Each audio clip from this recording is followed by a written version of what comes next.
Hey guys, it's me, the Bombay chef Varun Inamdar, and welcome to Get Curried. Well, today's recipe is Bombay. It's from the heart of Mumbai.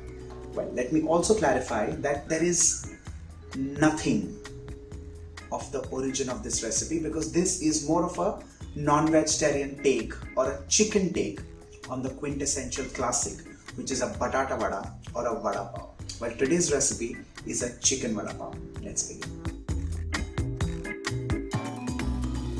Let's first begin with the mixture, which is the chicken mixture. For this, I'm going to take a tablespoon of oil. It's already hot enough. Let's begin with mustard seeds. Moving on with hing, which is also known as asafoetida. Along with this, I'm adding in crushed ginger and garlic.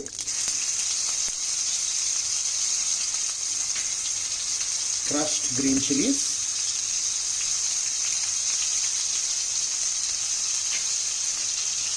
Curry leaves,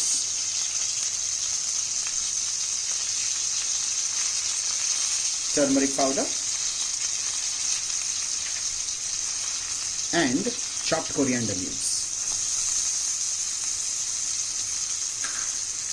Need to mix all of this together.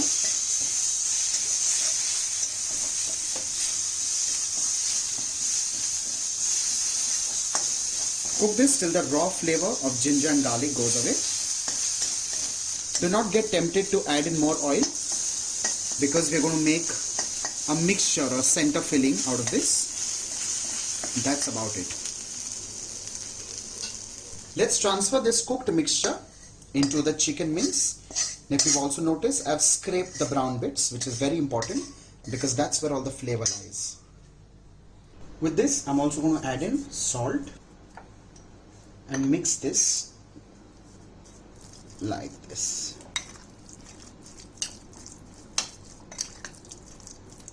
We need to ensure that the chicken is raw, it's not cooked, and it's also fresh.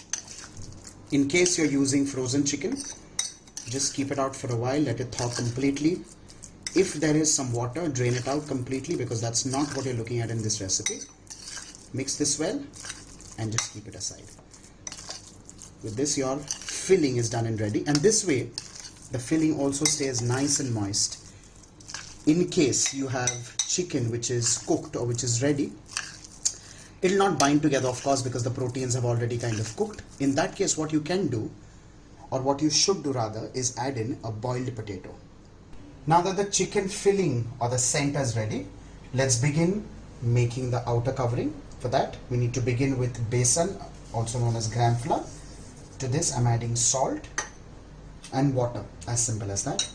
No haldi, no masala, nothing. But again, like I'm saying again, you can personalize it the way you want and make it absolutely the way your family would like.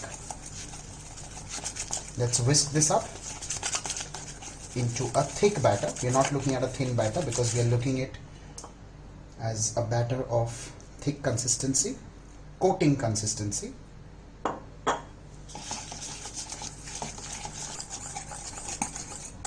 And with this, your batter is done and ready. And this, in the terms of pastry, is called ribbon stage.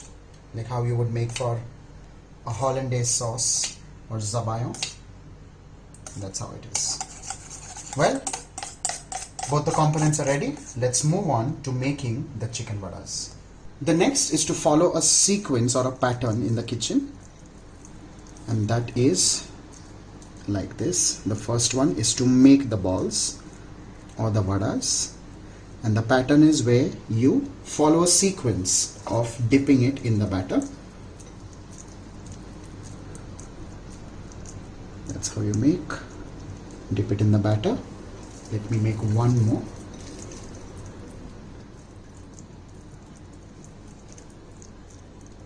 You see, they're forming nice little lemon-sized dumplings. Let me push them in the batter. And let's roll this in the batter. Very important, without breaking it. And the pattern is where you make the roll, you dip it in batter, and the third is to dip it in hot oil.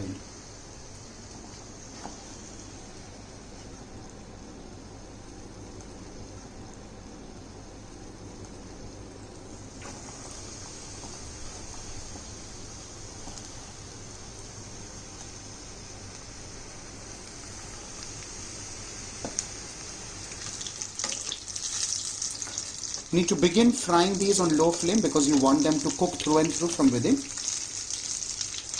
You can begin with low and slow, and then gradually, once you feel after 3-4 minutes that this is done, you can of course increase the flame and just get it a little golden color. Because it's a batata vada, it's not going to be deep, dense brown or orange in color. It's going to be light brown. It's going to be pale yellow. Cook it through and through.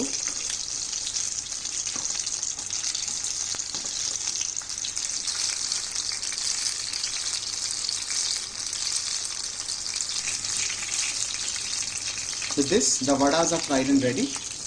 Let's transfer these on an absorbent kitchen paper. And this of course is served best with chutney, pav and fried onions. Make this recipe your friends and trust me, they're going to enjoy this. It's quick, it's simple, it's easy, it's tasty. What else do you want for snacks? Well, this is also a recipe which is not a traditional recipe. Everyone can have their take. What I have done, and you would have realized that by now, I have given it the taste and flavor of a quintessential batata vada. What you can do is you can make this with green chutney, you can make this with red spicy chutney, you can make this with pepper, you can of course have your own takes, and for more such recipes, stay tuned.